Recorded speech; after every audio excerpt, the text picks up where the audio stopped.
Magandang araw Pilipinas, narito po ang latest Weather Today forecast. Yung binabantayan nating low pressure area ay nasa loob na ng ating Philippine Area of Responsibility at ito'y huling namataan sa line 705 kilometers east ng Eastern Visayas. Mataas po yung tsansa nito na maging isang ganap na bagyo within the next 24 hours at papangalanan po natin itong Wilma. Ayon sa ating current analysis, posible itong maglandfall dito sa may Eastern Visayas o kaya dito sa may Southern Luzon. So yung mga kababayan po natin na madadaanan po netong bagyo ay dapat po naghahanda na rin po tayo dahil sa mga posibilidad na pag-ulan na dala neto na mamaya i-explain ko po using yung weather advisory na nilabas po kaninang 5 a.m. Sa ngayon, meron din tayong northeast monsoon na umiiral na dito sa may northern at central Luzon.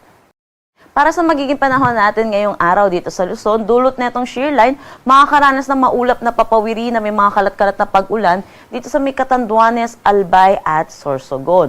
Dulot naman netong northeast monsoon or amihan, makakaranas ng maulap na papawiri na may mga pag-ulan dito sa Cagayan Valley, pati na rin dito sa may Cordillera Administrative Region, Aurora at Quezon. Sa nalalabing bahagi naman, Metro Manila at nalalabing bahagi po ng ating Luzon, makakaranas tayo ng maaliwalas na panahon, pero asahan din po natin yung mga isolated na mga pag-ambon at dulot na po ito ng northeast monsoon.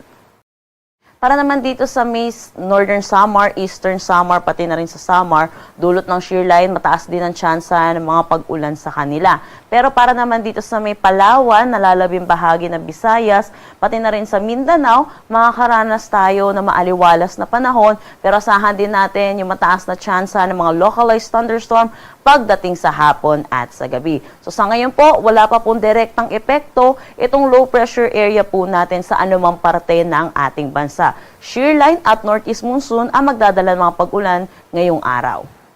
Para po sa magiging temperatura dito sa Cebu, 26 to 32 degrees Celsius at Davao 25 to 33 degrees Celsius. Labas tayo ng weather advisory hinggil sa posibleng ulan na dulot na itong shear line. Ngayong araw, inaasahan natin 50 to 100 millimeters of rain dito sa may Catanduanes, Albay, Sorsogon, Northern Samar, pati na rin sa Eastern Samar. So pinag-iingat po natin yung mga kababayan po natin, lalo na po yung mga may nasa low-lying areas dahil sa mga posibilidad ng mga pagbaha, pati na rin ng mga pagguho ng lupa. Para naman bukas, ito po, posibleng lumapit na po yung low pressure area po natin or bagyo na po siya neto at this time. Pero may epekto pa rin po itong shear line natin, kaya makakaranas pa rin po ng 50 to 100 millimeters of rain ang malaking bahagi ng Bicol Region, Eastern Visayas, pati na rin dito sa Negros Island Region, pati na rin dito sa may Central Visayas. So pinapaalalahanan nga po natin mga kababayan po natin na maghanda dahil sa pagdating po or pagdaan po netong susunod po nating bagyo.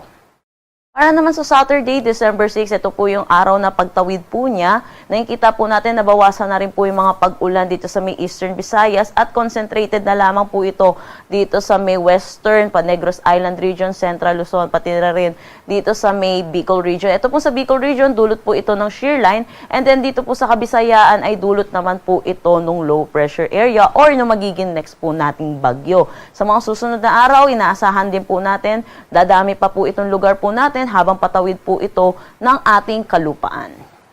Meron tayong nakataas na gale warning dito sa may Batanes, Cagayan, kasama na ang Babuyan Islands, Ilocos Norte, Isabela, Aurora, Polillo Islands, Camarines Norte, Camarines Sur, Catanduanes, Albay, Sorsogon at Northern Samar. Yes po, dumami na po yung areas natin na under ng gale warning dahil malakas na rin po ang bugso ng ating northeast monsoon. Pinapaalalahanan po natin mga kababayan po natin mangingisda at may mga sasakyan maliit pandagat, delikado po muna pumalaot dito sa mga shaded areas po natin.